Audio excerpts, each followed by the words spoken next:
Dear students, आज हम पढ़ेंगे हमारा पर्यावरण क्लास 7 की बुक है सामाजिक विज्ञान की, जिसमें ये भूगोल की बुक है। और इस बुक के अंदर हम आज पढ़ेंगे चैप्टर नंबर 9। और चैप्टर नंबर 9 जिसका नाम है रेगिस्तान में जीवन। यानी कि इस चैप्टर के अंदर हम उन सभी जीवन के बारे में, यानी कि जो रेगिस्तान के अंदर जो रहने वाले जीव हैं और मनुष्य किस तरह से अपनी दैनिक जीवन को जीता है, उन सब बारे में हम यहाँ पे पढ़ेंगे। जैसा कि नाम से ही पता चलता है, रेगिस्तान रेगिस्तान का नाम लेते ही हमारे दिमाग में, यानी हमारा जो मन है उसके अंदर कैसे भाव आ जाते हैं कि चारों तरफ मिट्टी और पानी की कमी और वनस्पतियों की कमी, इस तरह से हमारे माइंड में पहले से ही आ जाता है। तो रेगिस्तान के बारे में जैसे ही हम सोचते हैं, ये सब बातें आती हमारे दिमाग में कि चारों तरफ मिट्टी वगैरह है, तो हम इस बारे में पढ़ेंगे यहाँ पर कि जो यहाँ के पेड़ पौधे हैं। क्लास चैप्टर अध्याय जो 5 है, हमने यहाँ पे पढ़ लिए थे क्या कि पेड़ पौधे पशुओं मनुष्य के लिए जल ही जीवन है। यानी कि जो 5 नंबर का चैप्टर है उसमें हमने क्या पढ़ा था कि जल जो है सभी के लिए बहुत ही ज़रूरी है। पीने के लिए जल ना हो और मवेशियों के चरने के लिए घास के मैदान ना हो और फसलों के उगने के लिए जल ना हो, ऐसे स्थान पर किसी भी जीव के लिए जीवन कठिन ही होगा। यानी कि ऐसा कोई भी स्थान जहाँ पर पानी की व्यवस्था ना हो, जल की व्यवस्था ना हो, तो ऑब्वियसली ये बात है कि वहाँ पर घास के मैदान या वनस्पतियाँ नहीं होगी और जो मवेशी है उनके लिए घास के मैदान और फसल वगैरह नहीं उगेंगे, तो जीवन वहाँ का बहुत ही कठिन हो जाएगा। अब हम विश्व के उन स्थानों के बारे में इस चैप्टर में पढ़ेंगे जहां लोग अत्यधिक कष्टकारी तापमान में भी जीना सीख जाते हैं। यानी कि अत्यधिक कष्टकारी तापमान जो होता है, जैसे ये गर्म रेगिस्तान वाला क्षेत्र ही अत्यंत कष्टकारी तापमान नहीं होता, जबकि साथ में जो है बर्फीले जो एरिया है, जो बर्फ़ है, रेगिस्तान है बर्फीले, वहाँ पर भी जीवन जीना बहुत ही कष्टकारी होता है। तो हम दोनों ही तरह के यहाँ पर इसमें देखेंगे। इनमें से कुछ स्थान आग की तरह गर्म होते हैं, कुछ बर्फ़ की तरह ठंडे होते हैं। कुछ स्थान जो है बहुत ही ठंडे होते हैं, कुछ स्थान बहुत गर्म होते हैं। तो दोनों ही स्थितियों में, दोनों ही तरह के तापमान में जीवन जीना बहुत ही कठिन होता है। ये विश्व के रेगिस्तानी क्षेत्र होते हैं। रेगिस्तान दो तरह के होते हैं, गर्म रेगिस्तान और ठंडे रेगिस्तान। इन क्षेत्रों में कम वर्षा होती है, विरल वनस्पति होती है, यानी वनस्पति बहुत कम होती है। चरम तापमान बहुत हाई होता है, चाहे वो ठंडा हो या गर्म, तापमान जो है बहुत हाई होता है। तापमान के आधार पर रेगिस्तान को दो भागों में बांटा गया है। एक तो होता है गर्म रेगिस्तान और दूसरा है ठंडे। इन स्थानों पर जहाँ कहीं भी थोड़ा बहुत जल होता है, लोग वहाँ कृषि करने के लिए बस जाते हैं। तो गर्म रेगिस्तान जो जिसमें नाम आता है सहारा रेगिस्तान अफ्रीका महाद्वीप में स्थित है। तो इसको हम यहाँ पर इसके बारे में देखेंगे कि यहाँ पर जीवन कैसा होता है। सहारा जो रेगिस्तान है, विश्व एवं अफ्रीका महाद्वीप का जो मानचित्र है उसमें हम सहारा रेगिस्तान को देखेंगे तो पाएंगे कि सहारा रेगिस्तान अफ्रीका महाद्वीप के उत्तरी अफ्रीका के बड़े भूभाग पर यह सहारा रेगिस्तान फैला हुआ है और ये विश्व का सबसे बड़ा रेगिस्तान है। यानी कि याद रखना है, अफ्रीका महाद्वीप में सहारा रेगिस्तान उत्तरी अफ्रीका में स्थित है। एक नंबर ये जो क्वेश्चन इंपॉर्टेंट है यहाँ पर यह है कि उत्तरी अफ्रीका में स्थित है और ये विश्व का सबसे बड़ा रेगिस्तान है। यह लगभग 8.54 लाख वर्ग किलोमीटर के क्षेत्र में फैला हुआ है, जबकि भारत का जो क्षेत्रफल है वो 3.2 लाख वर्ग किलोमीटर है। तो अब आप सोच सकते हैं कि ये सहारा रेगिस्तान भारत का 3 गुना या 4 गुना के आसपास है। 4 गुना तो नहीं कहेंगे, लेकिन 3 गुना के आसपास इतना बड़ा है। यानी कि भारत का जितना क्षेत्रफल है उससे 3 गुना से भी ज़्यादा बड़ा सहारा रेगिस्तान है। याद रखना, यहाँ पर सहारा रेगिस्तान का क्षेत्रफल 8.54 लाख वर्ग किलोमीटर है और भारत का क्षेत्रफल 3.2 लाख वर्ग किलोमीटर है। सहारा रेगिस्तान 11 देशों, अफ्रीका महाद्वीप के 11 देशों से घिरा हुआ है। सहारा जो रेगिस्तान है वो अफ्रीका द्वीप के 11 देशों से ये घिरा हुआ है चारों तरफ से। और ये 11 देश जो हैं वो है अल्जीरिया, चाड, मिस्र, लीबिया, माली, तानिया और मोरक्को, नाइजर, सूडान, ट्यूनीशिया और पश्चिमी सहारा। ये 11 देश ऐसे हैं जो सहारा रेगिस्तान सहारा रेगिस्तान इन देशों से घिरा हुआ है, जिनको हम यहाँ पर मैप में भी देख लेते हैं एक बार। तो यहाँ देखिए ये जो 11 देश हैं इनमें देखिए कौन कौन से हैं। ट्यूनीशिया, मोरक्को, मौरितानिया, अल्जीरिया, माली, नाइजर, लीबिया, चाड, मिस्र, सूडान, इरिट्रिया और सोमालिया गणराज्य के पास भी कुछ भाग में यहाँ पर मरुस्थल फैला हुआ है। तो ये 11 ऐसे देश हैं जहाँ पर क्या हुआ है कि ये सहारा रेगिस्तान के चारों तरफ फैले हुए हैं या इनसे सारा रेगिस्तान घिरा हुआ है। आगे हम यहाँ पर देखते हैं कि रेगिस्तान के बारे में सोचते समय हमारे जो दिमाग है उसमें रेत का दृश्य आता है हमारे मस्तिष्क के अंदर, परंतु सहारा मरुस्थल बालू की विशाल परतों से ढका हुआ है। सहारा जो रेगिस्तान है वो कैसा है, बालू की विशाल परतों से ढका हुआ ही नहीं है बल्कि बजरी के मैदान और नग्न चट्टानी सतह वाले उत्थित पठार भी यहाँ पे पाए जाते हैं। यानी कि सहारा जो रेगिस्तान है, किसी भी मरुस्थल का हम नाम सोचते हैं वो बालू के रेत के टिलों की तरह या परतों से ढका हुआ ऐसा दिमाग में आता है। लेकिन जो ये सहारा रेगिस्तान है, जैसे कि आप पिक्चर में देख रहे होंगे, ये देखिए यहाँ पर चट्टानें जो हैं यहाँ पे मिट्टी की बनी हुई चट्टानें दिखाई दे रही है और मिट्टी के टीले भी दिखाई दे रहे हैं। तो ये न केवल विशाल बालू की विशाल परतों से बना हुआ है बल्कि साथ में ये बजरी के मैदानों से और नग्न चट्टानी सतह वाले उत्थित पठार की तरह, ये देखिए आप पठार जैसा दृश्य यहाँ पर देखिए, तो उत्थित पठार भी यहाँ पर पाए जाते हैं। ये चट्टानी सतह है कुछ स्थानों पर 2500 मीटर से भी अधिक ऊंची है। यानी कि ये देखिए यहाँ पर ऊंचाई पर भी यहाँ पर कुछ भाग हिस्सा है। तो ये जो चट्टानें हैं ये कितनी है, 2500 मीटर से भी अधिक ऊंची पर इसकी चट्टानें पाई जाती है ऊंचाई पर। आगे हम यहाँ पर देखते हैं इसके बारे में ही कुछ महत्वपूर्ण फैक्ट्स जो हैं उनको देख लेते हैं, इंपॉर्टेंट फैक्ट्स को। आपको ये जानकर आश्चर्य होगा कि आज का सहारा रेगिस्तान एक समय में पूर्णतः हरा भरा मैदान था। सहारा की गुफाओं से प्राप्त चित्रों से ज्ञात होता है कि यहाँ नदियाँ तथा मगरमच्छ पाए जाते थे। हाथी, शेर, जिराफ, शुतुरमुर्ग, भेड़, पशु, बकरियाँ, सामान्य जानवर, ये सभी यहाँ पर इस गुफाओं में इनकी पिक्चर मिली है, जिनसे पता लगता है कि ये यहाँ के लोग इन सब चीज़ों से जानकार थे। और यहाँ जो है अनुमान लगाया जाता है कि ये पूर्णतः हरा भरा मैदान था, परंतु यहाँ के जलवायु परिवर्तन ने इसे बहुत गर्म और शुष्क रूप में बदल दिया है। सहारा की जो सहारा के अल अजीजिया क्षेत्र में जो त्रिपोली लीबिया के दक्षिण भाग में स्थित है। सहारा के जो कौन सा भाग है, अल अजीजिया, जो कहाँ पर स्थित है, लीबिया और त्रिपोली के दक्षिण में स्थित है। यहाँ का सबसे अधिक तापमान 1922 ईस्वी में 57.7 डिग्री सेल्सियस दर्ज किया गया था। तो जलवायु के बारे में हम यहाँ पर आगे देखते हैं कि जलवायु यहाँ की किस प्रकार की होती है। सहारा रेगिस्तान की जलवायु अत्यंत गर्म और शुष्क है।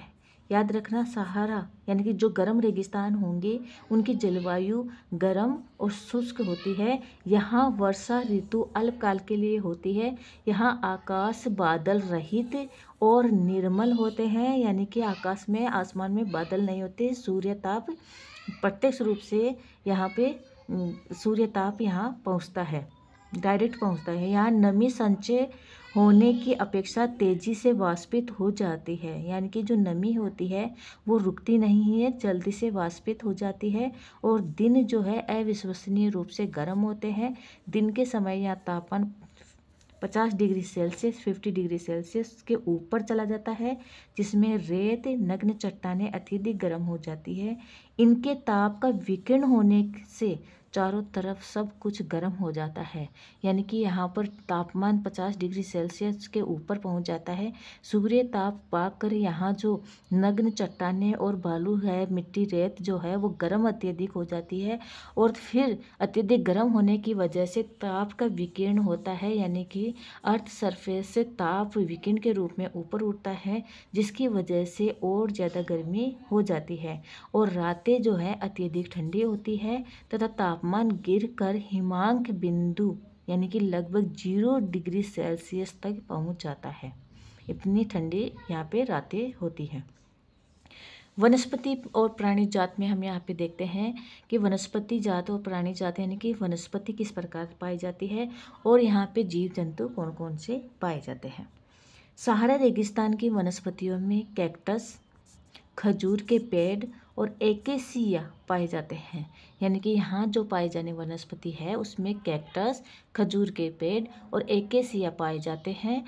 और यहाँ कुछ स्थानों पर मरु उत्थान जिसके चारों तरफ खजूर के पेड़ों से घिरे हुए हरित द्वीप भी पाए जाते हैं, यानी कि यहाँ पर कुछ जगह ऐसी भी है जहाँ पे मरुत्थान पाया जाता है। जैसे मिस्र नदी है, मिस्र नदी के आसपास का जो एरिया है वहाँ पे खजूर के पेड़ लग जाते हैं, तो ये जो एरिया है यहाँ पे मरुत्थान के रूप में बन जाते हैं। ये हरित द्वीप पाए जाते हैं यहाँ पर। आगे हम यहाँ पर जो प्राणी जात यानी कि जो एनिमल्स यहाँ पे पाए जाते हैं उनमें है ऊंट, लकड़बग्गा, सियार, लोमड़ी, बिच्छू और सांपों की विभिन्न जातियाँ और छिपकलियाँ यहाँ के प्रमुख जीव जंतु हैं। यानी कि सांपों की विभिन्न जातियाँ पाई जाती है, छिपकलियाँ पाई जाती है, बिच्छू, लोमड़ी, सियार, लकड़बग्गा और ऊंट, रेगिस्तान का जहाज जिसे कहते हैं, ऊंट यहाँ पर मुख्य रूप से पाए जाते हैं। लोगों के बारे में यहाँ पर हम देख लेते हैं कि लोग किस टाइप से यहाँ पर रहते हैं और किस तरह से अपना जीवन जीते हैं। सहारा रेगिस्तान की कष्टकारी जलवायु में विभिन्न समुदायों के लोग निवास करते हैं जो भिन्न भिन्न क्रियाकलापों में भाग लेते हैं। इनमें जो लोग पाए जाते हैं वो बेदुइन और तुआरेग, ये 2 तरह की जातियाँ यहाँ पर पाई जाती है। और ये जो लोग हैं ये चलवासी जनजाति हैं।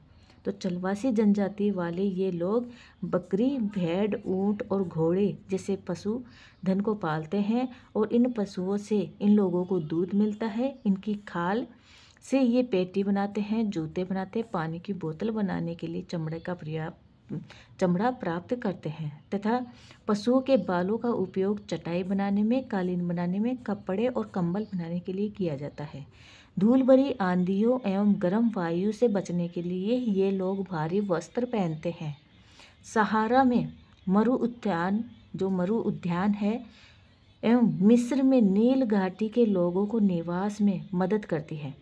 यानी कि सहारा में जो मरु उद्यान है और मिस्र जो है उसके पास में नील नदी की जो घाटी है उसमें लोगों के निवास के लिए थोड़ी हेल्प मिल जाती है।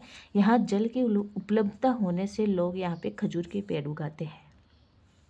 यहाँ चावल, गेहूँ, जौ और सेम जैसी फसलें भी उगाई जाती है। वो भी उन क्षेत्रों में उगाई जाती है जहाँ पे थोड़ा बहुत पानी पाया जाता है, मरु उद्यान के आसपास या फिर मिस्र में जो नील घाटी है उसके आसपास चावल की, गेहूँ की, जौ और सेम जैसी फसलें यहाँ पे उगाई जाती है। मिस्र में उगाई जाने वाली जो कपास है वो विश्व प्रसिद्ध है। यानी कि याद रखना जो कपास है यहाँ मिस्र की वो विश्व प्रसिद्ध है। यानी कि जो रेगिस्तान के अंदर, सहारा रेगिस्तान के अंदर, मरुस्थल के अंदर जो मरु उद्यान है और मिस्र नील जो घाटी है, मिस्र में नील घाटी है उसके पास जो कपास उगाई जाती है पूरी विश्व में अच्छी क्वालिटी की ये कपास उगाई जाती है जो पूरी विश्व में प्रसिद्ध है।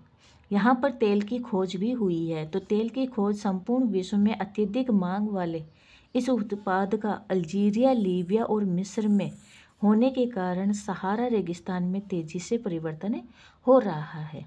यानी कि यहाँ पर तेल की खोजें की जा रही है क्योंकि पूरे प्राचीन समय में किसी भी जलवायु परिवर्तन या किसी घटना की वजह से यहाँ जो ये हरा भरा क्षेत्र था, ये कई सालों पहले यहाँ पूर्णतः हरा भरा मैदान पाया जाता था, वो जलवायु परिवर्तन की वजह से नीचे दबता चला गया और अत्यधिक दबाव और ताप की वजह से इनके अंदर जो वनस्पति या जीवों के जो अवशेष नीचे दबे गए हैं उनकी वजह से यहाँ पर तेल में वो परिवर्तन हो गए हैं।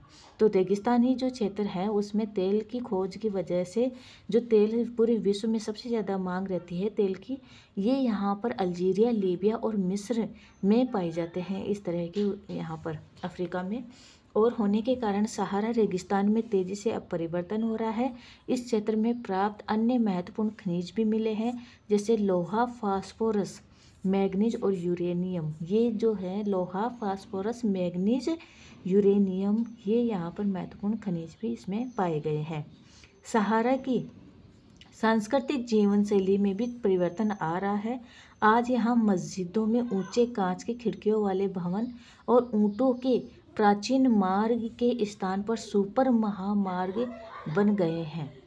और यानी कि यहाँ पर जो है जो मस्जिद है उनके ऊपर ऊंचे कांच की खिड़कियों वाले जैसे भवन बन गए हैं। और ऊँटों जो प्राचीन समय में ऊँटों से सामान लाया और ले जा दिया जाता था, वहाँ पर उस मार्ग में अब सुपर महामार्ग बन गए हैं। नमक के व्यापार में ऊँटों के स्थान पर अब ट्रकों का यूज होने शुरू हो गया है। और जो तुआरिग जो चलवासी जातियाँ थी जो नमक का व्यापार करती थी, वो लोग अब क्या करने लगे हैं, विदेशी पर्यटकों के लिए मार्गदर्शक यानी कि गाइडेंस का काम करने लगे हैं। आज अनेक चलवासी जातियों के लोग शहरी जीवन की ओर जा रहे हैं, जहां वे तेल और गैस के कार्यों में नौकरी ढूंढ रहे हैं। यानी कि यहाँ की चलवासी जातियाँ शहरों की ओर भी प्रवास कर रही है। अब हम यहाँ पर इसके बारे में कुछ इम्पोर्टेंट फैक्ट्स देखते हैं कि वैज्ञानिकों को तो यहाँ से मछलियों के कंकाल भी मिले हैं। यह वो मरुस्थल है, उसमें वैज्ञानिकों को मछलियों के कंकाल मिले हैं। और यहाँ पर आगे देखते हैं कि ये जो रेत है, जब रेत को पवन उड़ा ले जाती है तो वहाँ गर्त बन जाता है। और जहाँ ये देखते हैं जो रेगिस्तानी मरु उद्यान है वो कैसे बनते हैं। तो यहाँ क्या होता है, कई बार जब रेत को पवन उड़ा ले जाती है और तो वहाँ पे गर्त या गड्ढा बन जाता है, जहाँ गर्त में भूमिगत जल सतह पर आ जाता है और वहाँ मरुद्यान बनते हैं। ये क्षेत्र उपजाऊ होते हैं, लोग इनके आसपास निवास करते हैं, खजूर के पेड़ और अन्य फसलें उगाते हैं। कभी कभी इन मरु उद्यान असामान्य रूप से बड़ा भी हो सकता है, यानी कई बार ये बहुत बड़ा भी हो जाता है असामान्य रूप से। इसमें एक एग्जाम्पल है मोरक्को के पास में टेफिलालेट मरु उद्यान। ऐसा ही एक बहुत बड़ा मरु उद्यान यहाँ पे पाया जाता है मोरक्को के पास में टेफिलालेट, यानी कि यहाँ पर जो अफ्रीका महाद्वीप में मोरक्को जो है देश है उसके पास में सहारा रेगिस्तान में टेफिलालेट मरु उद्यान बहुत ही विशाल मरु उद्यान है, जिसका क्षेत्रफल 13,000 वर्ग किलोमीटर तक फैला हुआ है। 13,000 वर्ग किलोमीटर तक इसका क्षेत्रफल फैला हुआ है। आगे हम बढ़ते हैं ठंडे रेगिस्तान के बारे में। हमने अब तक देखा गर्म रेगिस्तान में कैसे वहाँ पर जीवन जो है बहुत कष्टकारी होता है और कैसे लोग वहाँ पे रहते हैं और कौन कौन सी वनस्पति और जानवर यहाँ पे होते हैं। इनके बारे में देखने के बाद में अब हम देखेंगे यहाँ पे ठंडा रेगिस्तान के बारे में कि ठंडा रेगिस्तान जो है वो है कहाँ पर, लद्दाख में। और ये लद्दाख कहाँ पड़ता है, देखिए यहाँ भारत ये जो है देश है, इसमें उत्तर में जम्मू कश्मीर से भी ऊपर की तरफ ये लद्दाख श्रेणियाँ है और इसी एरिया के अंदर यहाँ पे ठंडा रेगिस्तान पाया जाता है। यानी कि यहाँ बर्फ़ की जमी हुई होती है और यहाँ की जो जलवायु होती है वो ठंडी और शुष्क होती है, यहाँ वर्षा नहीं होती है, तो होती भी है तो वो भी बहुत कम। तो ठंडा रेगिस्तान के बारे में हम पढ़ते हैं जिसका नाम है लद्दाख। लद्दाख के बारे में डिटेल से पढ़ने से पहले एक बार इसकी शब्द की उत्पत्ति के बारे में हम यहाँ पर देख लेते हैं। लद्दाख शब्द दो शब्दों से मिलकर बना हुआ है, ला और दाख। ला का मतलब होता है पर्वतीय दर्रा, यानी कि जो पर्वतों के अंदर दर्रे पाए जाते हैं, जो पासेस पाए जाते हैं वो। तो ला का मतलब ये होता है। दाख का मतलब होता है देश, यानी कि ऐसा देश जहाँ पर पर्वतीय दर्रे बने हुए हों उसको क्या कहते हैं, लद्दाख कहते हैं। तो पृथ्वी के ठंडे स्थानों में से एक द्रास लद्दाख में भी स्थित है, यानी कि जो पृथ्वी के सबसे ठंडे जो स्थान है उनमें से एक नाम लद्दाख में भी आता है जिसका नाम है द्रास। अब हम यहाँ पर ठंडा रेगिस्तान लद्दाख के बारे में डिटेल से यहाँ पर जानेंगे। तो जम्मू कश्मीर के पूर्व में वरद हिमालय में स्थित लद्दाख एक ठंडा रेगिस्तान है। यहाँ देखिए ये जम्मू कश्मीर है और इस जम्मू कश्मीर के पूर्व में ये वरद हिमालय का हिस्सा है और वरद हिमालय के इसके अंदर ये लद्दाख जो है क्या है, एक ठंडा रेगिस्तान यहाँ पर स्थित है। इसके उत्तर में कराकोरम पर्वत श्रेणियाँ, दक्षिण में जास्कर यानी कि लद्दाख जो रेगिस्तान है, ठंडा रेगिस्तान, इसके उत्तर में कराकोरम पर्वत श्रेणियाँ है और इसके दक्षिण में जास्कर पर्वत है। लद्दाख से होकर अनेक नदियाँ बहती है जिनमें सिंधु नदी प्रमुख है। ये नदियाँ गहरी घाटियों एवं महाखंड यानी कि गार्ज का निर्माण करती है। लद्दाख में अनेक हिमानियाँ हैं जिनमें नाम आता है ग्रेगरी हिमानी। तो अगर क्वेश्चन आता है कि ग्रेगरी हिमानी कहाँ पाई जाती है, तो वो है लद्दाख के अंदर। लद्दाख की ऊंचाई करगिल में 3000 मीटर से लेकर कराकोरम में 8000 मीटर से अधिक पाई जाती है। तो लद्दाख की जो ऊंचाई पाई जाती है वो करगिल के अंदर 3000 मीटर से लेकर कराकोरम के पास में 8000 मीटर से भी अधिक पाई जाती है। अधिक ऊंचाई के कारण यहाँ की जलवायु अत्यधिक शीतल और शुष्क यानी कि ठंडी और शुष्क पाई जाती है। इस ऊंचाई पर वायु की जो परत है वो पतली होती है, जिसकी वजह से सूर्य की गर्मी अत्यधिक तीव्रता महसूस होती है। सूर्य की जो गर्मी है वो बहुत ज़्यादा महसूस होती है क्योंकि यहाँ पर वायु की जो परत है वो बहुत पतली होती है। ग्रीष्म ऋतु के दिन में दिन का तापमान यहाँ 0 डिग्री सेल्सियस से कुछ ही अधिक होता है, यानी कि 0 डिग्री सेल्सियस से थोड़ा सा ही ज़्यादा होता है और रात के तापमान यहाँ पर 0 से -30 डिग्री सेल्सियस से नीचे चला जाता है। शीत ऋतु में बर्फीला ठंडा या यहाँ पर जो है शीत ऋतु बहुत ही बर्फीला ठंडा हो जाता है और तापमान हर समय यहाँ पर -40 डिग्री सेल्सियस से नीचे रहता है। चूँकि यह हिमालय के वृष्टि छाया क्षेत्र में स्थित है, यानी कि ये लद्दाख जो है कहाँ पर स्थित है, हिमालय के वृष्टि छाया क्षेत्र में, यानी कि ये जो है ये वरद हिमालय में पाया जाता है। और जो भी वर्षा या मानसून आता है वो हिमालय के जो अन्य परतें हैं उनसे टकरा कर और उसके जो निचला भाग है वहाँ वर्षा हो जाती है। और ये वाला जो हिमालय का ये लद्दाख वाला जो पार्ट है वहाँ वर्षा नहीं हो पाती, इसलिए ये वृष्टि छाया क्षेत्र में स्थित है होने के कारण यहाँ पर वृष्टि छाया क्षेत्र में स्थित होने के कारण यहाँ पे वर्षा बहुत ही कम होती है। और होती भी है तो वो भी कितनी 10 सेंटीमीटर प्रति वर्ष होती है। अगर होती भी है कभी तो बहुत ही मुश्किल से 10 सेंटीमीटर प्रति वर्ष यहाँ पे वर्षा होती है, जो कि बहुत ही कम है। ये क्षेत्र बर्फीली हवाओं और एवं तेज जलाने वाले सूर्य ताप का अनुभव करता है, यानी कि यहाँ पे बर्फ़ जमी रहती है इसलिए बर्फीली हवाएं चलती है, लेकिन यहाँ पर तेज सूर्य ताप भी पड़ता है क्योंकि यहाँ वायु की परत बहुत ही पतली होती है, इसलिए सूर्य ताप का भी अनुभव ज़्यादा होता है। तो आपको ये जानकर बहुत ही यानी कि ये आश्चर्य होगा कि यदि हम सूर्य की धूप में इस तरह से बैठ जाएं कि हमारे जो पैर होंगे वो छाया में हो और सिर जो है वो धूप में हो, तो हमें एक ही समय में जो सिर है उसमें आधे शरीर में उष्माघात का महसूस होगा और जो पैर हैं वो तुषार उपघात से ग्रसित हो सकते हैं, क्योंकि यहाँ पर जो है हवाएं बहुत ही बर्फीली हवाएं चलती है, बर्फ़ पड़ती है, जिससे पैरों पे जहाँ पे ठंडा भाग है वहाँ पर हमें बर्फ़ वगैरह जम जाती है, जिससे तुषार उपघात से ग्रसित हो जाते हैं। लेकिन सूर्य की पतली किरण होने वो वायु की पतली परतें होने के कारण यहाँ पर सूर्य की जो किरणें हैं उससे हमें सूर्य ताप अधिक महसूस होगा, जिसमें उष्माघात से भी हम ग्रसित हो सकते हैं। तो एक ही समय में अगर हम ऐसा होता है कि छाया में पैर कर लें और धूप में आधा शरीर हो, तो हम एक ही समय में उष्माघात और तुषार उपघात से ग्रसित हो सकते हैं। अब यहाँ पर हम आगे चलते हैं वनस्पति और प्राणी जात के बारे में कि यहाँ की जो वनस्पति है और प्राणी जात है वो किस प्रकार की पाई जाती है। तो यहाँ पर जो है उच्च शुष्कता के कारण वनस्पति क्या होती है, विरल होती है, बहुत कम होती है। यहाँ जानवरों के चरने के लिए कहीं कहीं पर ही घास और छोटी झाड़ियाँ पाई जाती है। घास में सरपत यानी कि विलो जिसको बोलते हैं और पॉपुलर के उपवन देखे जा सकते हैं। यानी याद रखना, यहाँ पर घास और छोटी झाड़ियाँ मिलती है और उनमें भी घाटियों के अंदर कौन से पेड़ पाए जाएंगे, सरपत के यानी कि विलो के, और पॉपुलर के जो उपवन है वो देखे जा सकते हैं। ग्रीष्म ऋतु में यहाँ पर सेब, खुबानी और अखरोट जैसे पेड़ पल्लवित होते हैं और लद्दाख में पक्षियों की विभिन्न प्रजातियाँ नजर आती हैं।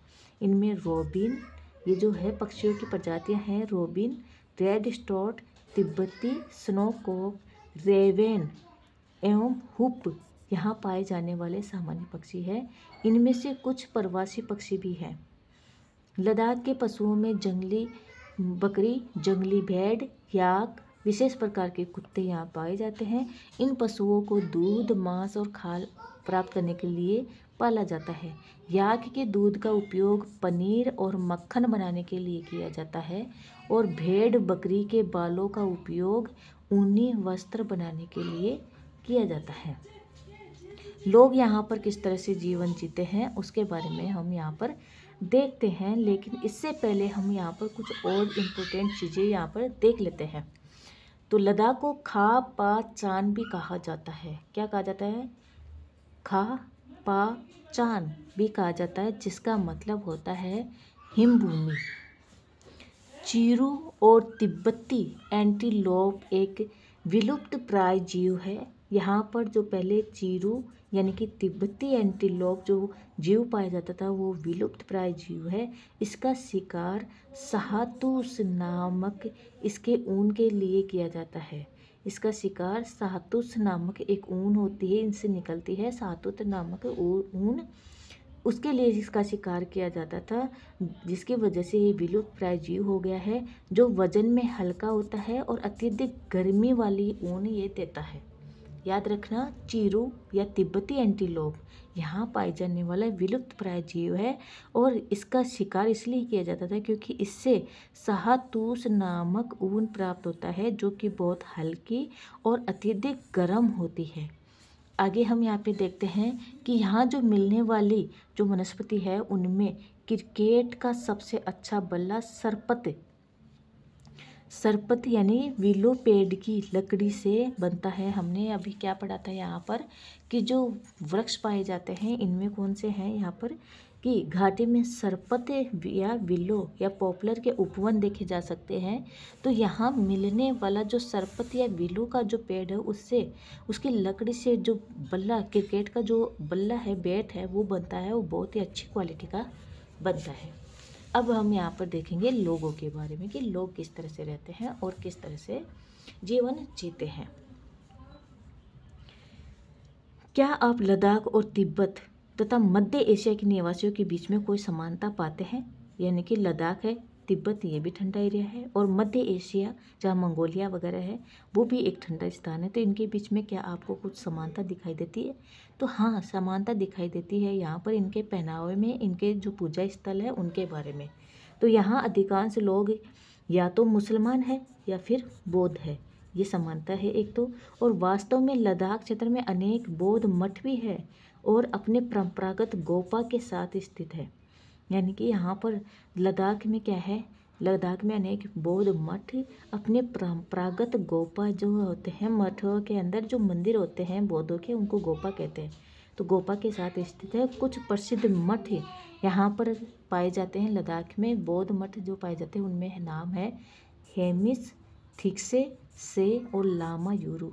तो क्वेश्चन ये आ सकता है कि हेमिस, थिक्से, से और लामा यूरू है क्या? तो ये लद्दाख के अंदर पाए जाने वाले बौद्ध मठों के नाम है। और गोपा किसे कहते हैं? यहाँ पर गोपा का नाम से मतलब क्या है? बौद्ध मठ के अंदर पाए जाने वाले जो मंदिर है उनको गोपा कहते हैं।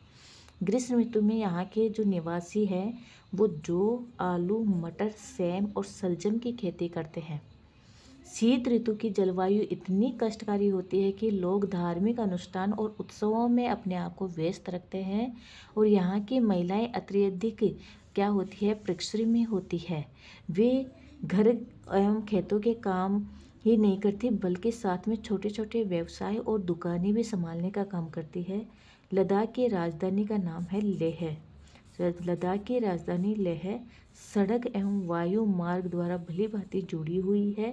राष्ट्रीय राजमार्ग नंबर 1A NH1A यानी कि राष्ट्रीय राजमार्ग जो है 1A लेह को जोजिला दर्रा से होते हुए कश्मीर घाटी से जोड़ता है। याद करने वाला क्वेश्चन है, लद्दाख में कौन सा राष्ट्रीय राजमार्ग निकलता है, तो वो है राष्ट्रीय राजमार्ग 1A। और ये किस किस को जोड़ता है, तो ये लेह को जोजिला दर्रा होते हुए कश्मीर घाटी को जोड़ता है। और यहाँ पर और भी बहुत सारे दर्रे पाए जाते हैं, जैसे यहाँ पे जोजिला का नाम तो आ ही गया है, और साथ में ही यहाँ पर जो अन्य जो दर्रे पाए जाते हैं, लामचा लापा कुछ ऐसे नाम है यहाँ पर, तो वो भी दर्रे जैसे बारा लाचाला और रोहतांग पास है और गिलगित है, इस तरह के और भी बहुत सारे यहाँ पर जो दर्रे हैं वो पाए जाते हैं। आगे हम यहाँ पर देखते हैं यहाँ के जो क्रियाकलाप है। ये पहले इसमें यहाँ पर मनाली और लेह राजमार्ग में 4 दर्रे पाए जाते हैं। ये जो है और कौन कौन से दर्रे पाए जाते हैं उनमें देख लेते हैं। मनाली से लेकर लेह राजमार्ग पर जो दर्रे पाए जाते हैं उनमें है रोहतांग ला, बारा लाचाला और लुंगा लाचाला और टंगलंग ला। ये यहाँ पर जो है प्रसिद्ध 4 दर्रे इस मनाली लेह राजमार्ग में पाए जाते हैं। यह राजमार्ग केवल जुलाई से सितंबर के बीच ही खुलता है, यानी कि ये जो राजमार्ग है वो कुछ ही समय के लिए खुलता है, वो भी जुलाई से सितंबर के बीच में खुलता है, जब बर्फ़ को मार्ग से हटा दिया जाता है। आगे हम यहाँ पर देखते हैं कि यहाँ का मुख्य क्रियाकलाप पर्यटन है। पर्यटन के लिए यहाँ पे बहुत सारे लोग आते हैं, तो यहाँ जो है मुख्य क्रियाकलाप है पर्यटन। देश विदेश से अनेक पर्यटक यहाँ पर्यटन के लिए आते हैं, गोपा दर्शन करने के लिए आते हैं, घास के मैदानों और हिम नदों की सैर करने आते हैं एवं उत्सवों एवं अनुष्ठानों को देखना यहाँ के प्रसिद्ध पर्यटक आकर्षक हैं। और आधुनिकीकरण के फलस्वरूप यहाँ के जनजीवन में परिवर्तन आ रहा है, लेकिन लद्दाख के लोगों ने शताब्दियों से प्रकृति के साथ समन्वय एवं संतुलन करना सीख लिया है। जल एवं ईंधन जैसे संसाधनों की कमी के कारण ये आवश्यकता अनुसार एवं मितव्यता से ही इनका उपयोग करते हैं और कुछ भी व्यर्थ नहीं करते हैं। इस तरह से हमने रेगिस्तान जो प्रसिद्ध जो रेगिस्तान है, ठंडा और गर्म रेगिस्तान, उनके बारे में हमने यहाँ पर इस चैप्टर में पढ़ लिया है और सीख लिया है। आशा है आपको इस चैप्टर में बहुत अच्छी तरीके से रेगिस्तानों के बारे में जानकारी हुई है और आपको बहुत ही बेहतर तरीके से ये समझ में आया होगा। आज इतना ही, धन्यवाद।